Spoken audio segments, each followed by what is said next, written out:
যারা জিএসটি নীল রিটার্ন করতে চায় শুধুমাত্র তাদের জন্য, যারা নিজে নিজে মনে করছে তার সিএ কে কেন 450, 500 টাকা, 600 টাকা, 5,000 টাকা কেন দেবো, ঠিক আছে, সবসময় নিজেই করব, নিজেই করলে কি প্রবলেমটা হয় না হয় সেটা হচ্ছে, আর কি আপনার লাভ লেটার আসে সেটাও আপনি একবার দেখে নেবেন। এই যে ভিডিওটা আপনাকে দেখাচ্ছি এই ভিডিওটা অবশ্যই একবার চেক করে নেবেন, ঠিক আছে।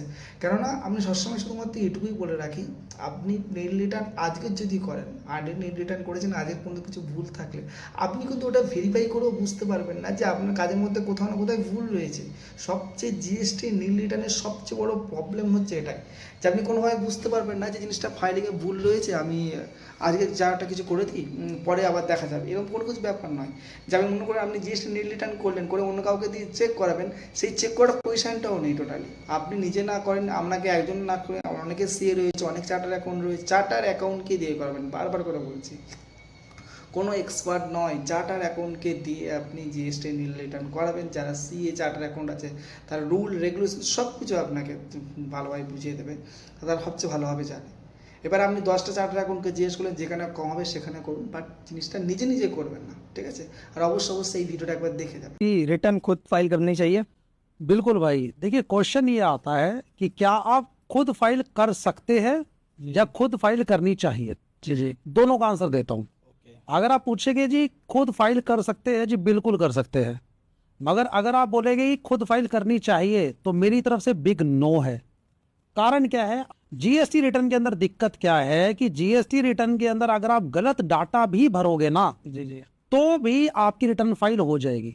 देखिए, जब आप जीएसटी की रिटर्न फाइल करते हैं ना, एक प्रोफेशनल करता है, हम उसको कई जगह से वेरीफाई करते हैं। आपकी टीसीएस रिटर्न के अंदर क्या आया है, आपकी 26 एएस में या एआईएस के अंदर क्या आया है, आपके पोर्टल पे रिटर्न्स कितनी आई है, या स्टेट वाइज कितना कितना सेल हुआ है। अब ये चेक करना क्यों जरूरी है?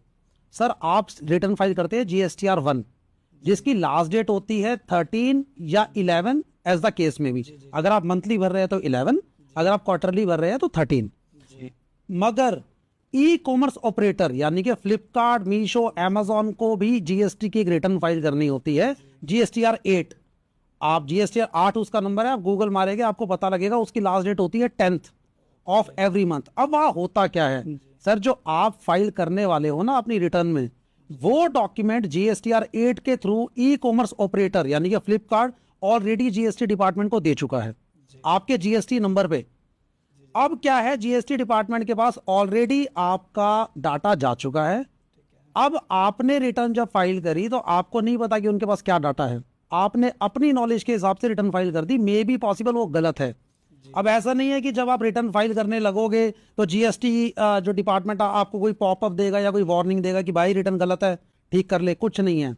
वो सेव हो जाएगी, फाइल हो जाएगी, और 2-3 साल बाद आपके पास एक लव लेटर आएगा जीएसटी डिपार्टमेंट से कि जी आपकी उस रिटर्न के अंदर डिफॉल्ट है। 2-3 साल बाद मैं क्यों बोल रहा हूं, क्योंकि अभी हम 2024 में बैठे हैं। आपको पता है कौन से फाइनेंशियल ईयर के केस खुल रहे हैं? 19-20 के। मेरे पास खुद ऐसे केस है कि 19-20 के अंदर जिसने गलत रिटर्न भरी थी आज से 4 साल पहले, वो रिटर्न आज खुल रही है कि आपकी रिटर्न गलत है जी, आके अपना केस करवाए।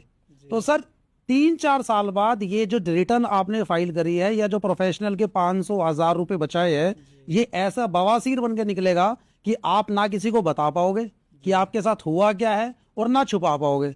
क्योंकि सर डिपार्टमेंट से यानी कि गवर्नमेंट से कोई भी लेटर आए, चाहे इंटीमेशन हो, चाहे लेटर हो, चाहे डिमांड नोटिस हो, सर हमने क्लाइंट की नींदें उड़ती देखी है। उस समय आप सोचते हैं कि यार 500-1000 रुपए उस टाइम दे देता तो आज चैन की नींद सो पाता,